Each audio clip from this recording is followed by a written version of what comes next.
What's up guys, my name's Brandon and welcome back to Apple Weekly. In this episode, we're going to discuss the latest in the world of iOS, including iOS 16.4.1 and why Apple was very adamant for you to update to that version, along with an update on iOS 16.5 and what the future holds. We're also going to discuss more iOS 17 and iPhone 15 leaks, along with the big issue that I have with leaks in general. We're going to talk about new unfortunate details on the 15-inch MacBook Air, why not to expect a new iPhone SE anytime soon, some big new features added to some of your favorite applications, another wild AirTags story, and much more. And as always, if you guys want to stay updated with all things Apple, not only should you subscribe so you don't miss next week's episode, but also check out my Apple Den newsletter. So it's the first link down in the description below. This is where you're going to get access to my unfiltered takes on the latest Apple news, along with a lot more. So just make sure to subscribe down there and join the over 4,000 people who have already signed up for free. All right, so let's start by talking about iOS 16.4 and 16.4.1. So iOS 16.4.1 was released last week. It was a surprise Friday release. And the reason I'm mentioning 16.4 is because just yesterday, it was unsigned by Apple. Apple stopped signing 16.4, meaning you can no longer upgrade or downgrade to that version. And if you're wondering why Apple moved so quickly to unsign iOS 16.4, it's because of those actively exploited bugs that were patched with 16.4.1. So I told you guys those were a pretty big deal in my original What's New video for 16.4.1.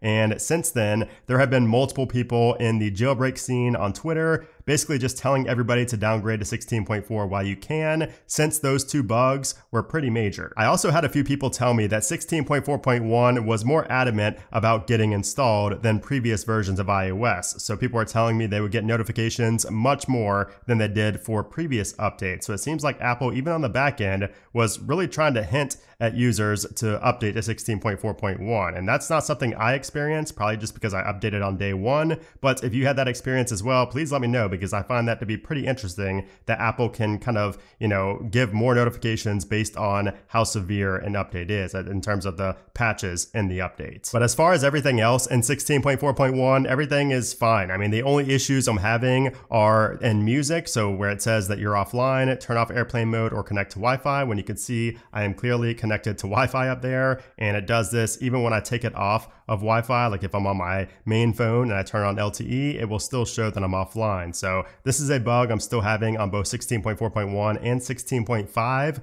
I've also seen a lot of users report similar Wi-Fi issues after updating to 16.4 and 16.4.1. So hopefully 16.5, patches that up, patches up that Wi-Fi bug and the music bug before the final release. And speaking of iOS 16.5, that's what I'm running right here on my iPhone 14 Pro Max, and it's been running great so far. So we did get the second beta this week, and there wasn't really anything new or anything major that was included in the update. There were quite a few bug fixes, but that's about it. I did also see some users report that you can now install updates with less than 50% battery remaining and not be plugged in. It can go all the way down to 20% now, but I've not been able to confirm that myself. Now, something interesting that Apple is doing tonight for tvOS, if you're on the latest tvOS 16.5 beta 2, you're going to get access to the new multi-view or the quad box feature for sports. So it's debuting tonight as of the night I'm recording this on Friday night. And this is going to show you like 4 different screens on Apple TV. And as far as other updates this week, we did also receive iOS 15.7.5, macOS 11.6, and macOS 12.6.5 for those on older devices that are not able to update to iOS 16 and macOS 13. Now, these updates are all just security updates. They kind of patch up the bugs that we saw patched with 16.4.1 and a few others. You're not, of course, expecting any type of new features or changes. It's just going to be security fixes, which is really nice to see Apple still supporting these old devices so many years later. Also, this past week, we got a new update for the AirPods, including the AirPods Pro 2 for the first time in 5 months. Now, this update was 5E133. And if we go in here, you can see that my case number, my case version is 54.26.0 after this update. However, multiple people were telling me that their case version number was not the same and that their battery drain issues have not been solved because they are not on that same case number, which I found to be pretty interesting because ever since updating, my battery drain has completely gone away on the AirPods Pro 2, which is really nice. But as far as any type of other changes on any of my other AirPods, I've really not noticed anything, despite people saying that their, active noise cancellation got better and, people are swearing up and down that the sound quality got better. I've personally not noticed any difference, and a lot of times it's really just placebo when these new updates come out. And just a quick update on the performance and the battery life, I do want to say that standby time on 16.5 Beta 2 is definitely improved. And the reason I say that is because I accidentally left my phone just on for multiple hours earlier today. And you can see I left it on right here, and you can see it lasted several hours and it barely went down. Now, obviously it did drop in battery because I was in the home application, but you can see pretty much from I think I left it right there at 3. So basically from 3 o'clock all the way till past 9 o'clock. For over 6 hours, I left it there and it only got down to 80% after being at under 100%. So pretty impressive standby time here for iOS 16.5 Beta 2. I don't think it's better still than 16.4.1, at least not in my testing, but at least it's not, getting any worse. And especially for a beta, it's good to see that battery life is so good on 16.5 Beta 2. But as far as iOS 16.4.1, which I am running on my main device, I don't really have anything new to share in terms of performance or battery life. I don't want to sound like a broken record saying the same thing every week. So no change in 16.4.1 from last week's episode. All right, so let's talk about what to expect next. And I'll talk about this keyboard here in a moment, but let's talk about what to expect next from Apple. So next week is going to be the week of April 17th, and I can see Apple releasing iOS 16.5 Beta 3 early in the week, most likely on Tuesday the 18th. Now, of course, Apple could always skip another week one last time, but I think based on history, we should see that third beta right there on the 18th. Now, as far as 16.4.2, I don't know why I keep getting questions about 16.4.2 when it's never really been, confirmed or really talked about. And as I mentioned last week, I think it's possible to see a 16.4.2. I don't think it's likely. I think it's going to take another, actively exploited bug for Apple to release that, but it is a possibility at some point, maybe around the end of April, if at all. But I think, it's a pretty slim chance of seeing a 16.4.2 at this point, especially because the 16.5 beta, or the 16.5 final rather, will be dropping in May. So we will see 16.5, the final release, at some point in May. And then also Mac Rumors just shared some info that they found in their analytics that iOS 16.6 is being tested. So the first beta of 16.6 is already being tested. Now, I would not expect a final release of 16.6 until June or July, because of course in June, right there on the 5th, is WWDC, which is when we will see iOS 17 Beta 1. So really a lot to look forward to in terms of software, but don't expect anything major, of course, until iOS 17 right there on June 5th. Okay, so now I want to cover some more iOS related news and other tidbits before the main news section of this episode. So the first thing I want to talk about is Apple's high yield savings account. So this, of course, is the feature that we saw introduced last year at the end of last year, and now it is finally being rumored to launch on Monday, this upcoming Monday. So it's not going to require 16.4.1 or 16.5. So if you're on an older version, you will still be able to use it. But, we don't really know what the interest rate is going to be. So this, of course, is the high yield savings for your Apple Pay cash. So you will collect interest on that money as it just sits there instead of just, losing to inflation. So it's going to be really interesting to see what the interest rate, Apple offers is. So I know you're probably sick of hearing about TikTok being banned in the US. However, some big news just happened this week, and the Wall Street Journal reports that Montana lawmakers voted 54-43 in favor of approving a bill that would ban TikTok in the state of Montana, not just for government officials or not just in a school, for any device in Montana. Now, the governor of Montana has not signed this bill into law just yet, and even if he did, it would not go into effect until January 1st, 2024, but it's still very interesting, especially the violation. So it says that you will be fined $10,000 per violation. So, and what's interesting here is that's not to the the users. Like if you downloaded TikTok illegally in Montana, you won't be charged $10,000.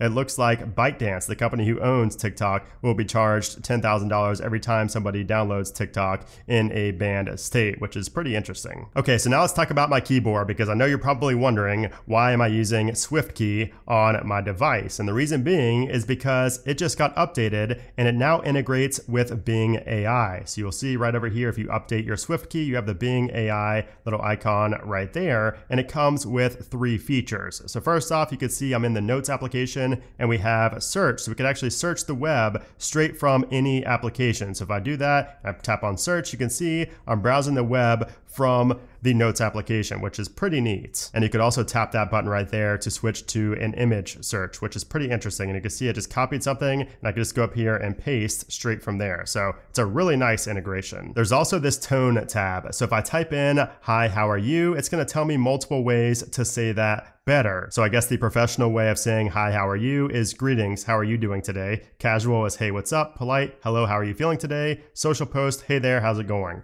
Pretty cool. And then of course we have the chat button right here, which just takes you into the Bing AI, chat GPT type interface. So of course, Bing AI, I think is great. I think it's the second best behind, chat GPT. I think it's much better than Bart, and you can do, a conversation style of more creative, more balanced, or more precise. So if you're into AI at all, I think you should definitely try out this new update for the SwiftKey application and the SwiftKey keyboard. The Truecaller application also got updated this past week. So this of course will tell you who an unknown number is. It will tell you the caller ID, and the new update gives you essentially live caller ID, kind of. You do have to set up a shortcut and then tell Siri to search Truecaller, and then it will show you the live caller ID, like while that person is calling you, which is pretty neat. And speaking of applications that got new features this past week, the YouTube application got several new features for YouTube Premium subscribers. So if you are a YouTube Premium user, you will get access to a few new features. So the first one is this right here. It says 1080p Premium. So this is enhanced bitrate. So this is basically just an enhanced bitrate version of 1080p. You will see it on some videos. If you go into quality and then into advanced, you will see it. I found that it does, make the quality a little bit better if you're watching something that's fast paced like sports, but it's not really a big difference over 1080p, but still an exclusive feature for premium users. Another new feature is queuing. So we can now finally choose which videos are going to play after the one that we are currently watching. I don't have access to this just yet, but you will be able to do that by tapping on the 3 dots and then queuing. We also have continue watching, which is where you can pick up where you left off when you're using other devices. Now, one that I found pretty interesting, and I was kind of against it at first, but I've actually liked it lately, is smart downloads. So this will essentially, put recommended videos into your library. So, you can turn this off. It's actually off by default, but if you go into here and then go to downloads, and then you tap on the 3 dots up in the top right, and then go to settings, and then you will see right here that we have recommend downloads. And once you have that enabled and you are connected to Wi-Fi, your phone will start downloading recommended videos to watch when you don't have signal. And then we have SharePlay support that is coming soon, where you'll be able to watch videos together with your friends on FaceTime. If you are a Spotify user, you might want to go ahead and update your Spotify application, because there is now a new lock screen widget. So if you go to your lock screen and go to the widget section, you will notice that we have a new Spotify widget. So all it is just a quick way to get into the Spotify application. There's nothing else for now, but you can add this here and it will take you right in to Spotify once you tap on it from the lock screen. Now, if you're a fan of pizza and you have CarPlay in your car, you can actually now order Domino's pizza using CarPlay. So Domino's just announced this week that customers in the US can place an order, a pickup order, using CarPlay. However, you cannot freely choose the toppings in the car, as the functionality is only available for pre-selected or recently placed orders. So you can still order, it just won't be able to be as customizable as if you were to, order it on your phone or in the store. But still pretty cool that you can order Domino's straight from your car.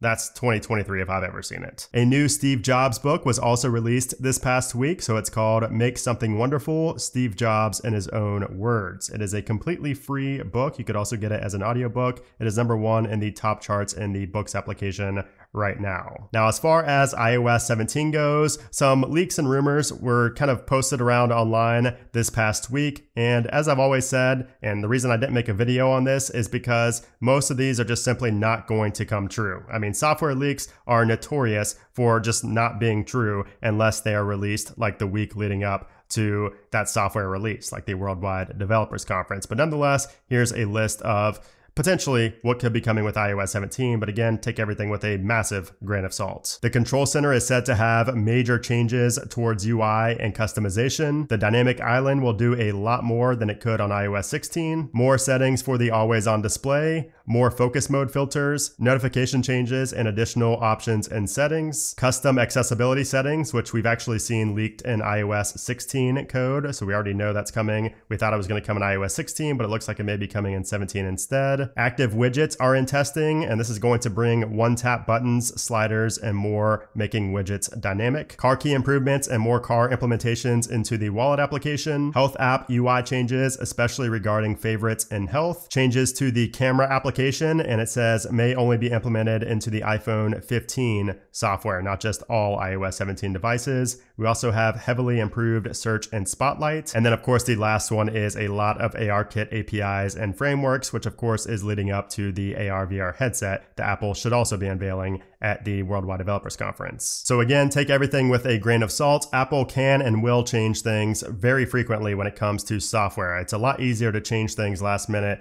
with software than it is with hardware. All right, so now let's move on to the latest Apple news. All right, so let's start with the 15-inch MacBook Air, because in my latest issue of the Apple Den newsletter, I called this my dream MacBook. A 15-inch MacBook Air is like my dream MacBook, and we should see it announced at the Worldwide Developers Conference, but now it's looking like it might not be everything we had hoped for. And I say that because Mark Gurman just reported this. The screen resolution is equal to that of the 14-inch high-end MacBook Pro. That would mean that the larger MacBook Air would run the same resolution as the MacBook Pro, but with slightly less sharpness. And when referencing the performance, he said the chip in the new laptop has 8 main processing cores and 10 graphics cores, just like the current M2. The computer also includes 8 gigabytes of memory, in line with the existing MacBook Air. So it looks like we might not be seeing the M3 chip in this new 15-inch MacBook Air, which is really, really frustrating because I was really looking forward to seeing M3 announced at this event. Now, it's still possible to see like a lower tier version of the M3 in this MacBook Air, but I think that this report is kind of hinting at the fact that we're going to get an M2 chip or some form of the M2 chip in this new MacBook Air. He also says that Apple is working on new versions of the 13-inch MacBook Air, the 24-inch iMac, and the entry-level 13-inch MacBook Pro. So that 13-inch MacBook Pro apparently is still going to exist alongside the 15-inch